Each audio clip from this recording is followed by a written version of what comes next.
നാരങ്ങ വെള്ളമാണ് ഇന്ന് കാണിക്കാൻ പോകുന്നത്. ഒരു നാരങ്ങയാണ് എടുത്തിരിക്കുന്നത്. അല്പം പുതിനയില എടുത്തിട്ടുണ്ട്, ഐസ് ക്യൂബ് എടുത്തിട്ടുണ്ട്, സോഡയുണ്ട്, തണുത്ത വെള്ളവുമുണ്ട്. മിക്സിയുടെ ജാറിലേക്ക് നാരങ്ങ പിഴിഞ്ഞൊഴിക്കുകയാണ്. ഒരു നാരങ്ങയാണ് എടുത്തിരിക്കുന്നത്. ആവശ്യത്തിനുള്ള പഞ്ചസാര ചേർക്കുകയാണ്. അടുത്തതായി അല്പം പുതിനയില ചേർക്കുകയാണ്. ഐസ് ക്യൂബും ഒപ്പം ചേർക്കുകയാണ്. കുറച്ച് വെള്ളം കൂടി ചേർക്കുകയാണ്. ബാക്കി സോഡ ചേർക്കുന്നത് കൊണ്ട് കുറച്ച് വെള്ളമേ ചേർക്കുന്നുള്ളൂ.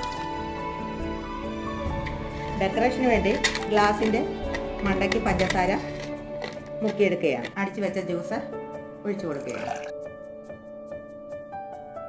അപ്പം സോഡയും കൂടി ഒഴിച്ചു കൊടുക്കുകയാണ്. പുതിനയിലയും വെച്ച് ഡെക്കറേഷൻ ചെയ്തിട്ടുണ്ട്. ജ്യൂസ് റെഡി ആയിട്ടുണ്ട്. വേനൽക്കാലത്ത് കുടിക്കാൻ പറ്റിയ ഡ്രിങ്കാണ്. എല്ലാവരും ട്രൈ ചെയ്ത് നോക്കുക.